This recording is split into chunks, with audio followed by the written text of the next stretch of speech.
একটা ছোট ঘর, দরজা বন্ধ, ভেতরে বন্দি বহু মানুষ, যেখানে হাওয়া নেই, আলোও নেই।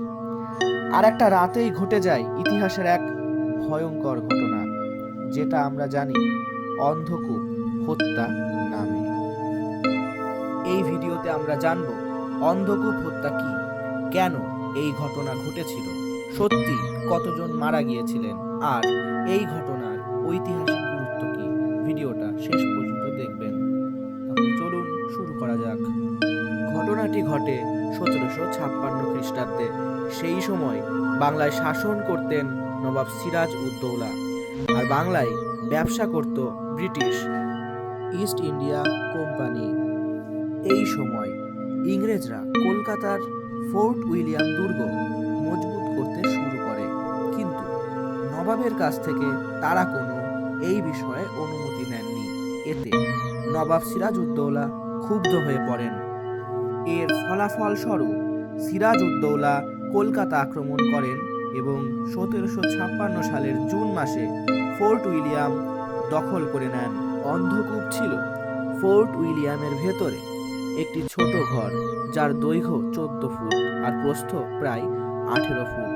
এই ঘরটিকেই বলা হতো অন্ধকূপ। এটা আসলে সৈন্যদের জন্য তৈরি একটি অস্থায়ী ঘর।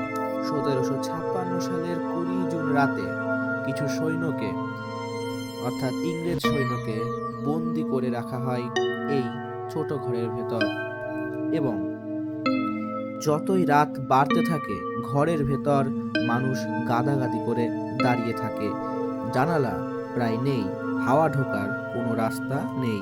গরম, শ্বাসকষ্ট, জলের অভাব সব মিলিয়ে ভয়াবহ অবস্থা হয়ে ওঠে। অনেকে অজ্ঞান হয়ে পড়েন, অনেকে আর্তনাদ করতে থাকেন, কিন্তু বাইরে কেউ শোনে না। সকালে দরজা খুলতেই সব স্তব্ধ।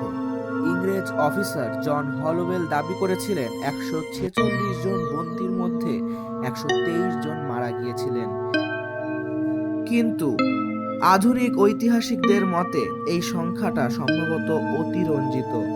অনেক ইতিহাসবিদ মনে করেন মৃতের সংখ্যা ছিল 30 থেকে 50 জনের মধ্যে। তবে এইটুকু নিশ্চিত, এই ঘটনা সত্যিই ঘটেছিল এবং এটি ছিল অতি ভয়ঙ্কর। একটা গুরুত্বপূর্ণ প্রশ্ন: নবাব সিরাজউদ্দৌলা কি এই হত্যার আদেশ দিয়েছিলেন? বেশিরভাগ ঐতিহাসিক বলেন না। সম্ভবত নবাব এই ঘটনার কথা জানতেনই না। এটা ছিল স্থানীয় সৈন্যদের অব্যবস্থাপনার ফল, কিন্তু ইংরেজরা এই ঘটনাকে তাদের প্রতিশোধের অজুহাত বানায়। আর এই ঘটনার পরে রবার্ট ক্লাইভ বাংলায় ফিরে আসেন।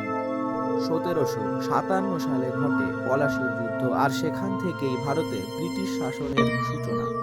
অন্ধকূপ হত্যার ঘটনাকে ব্যবহার করেই ইংরেজরা তাদের সাম্রাজ্য বিস্তার শুরু করে।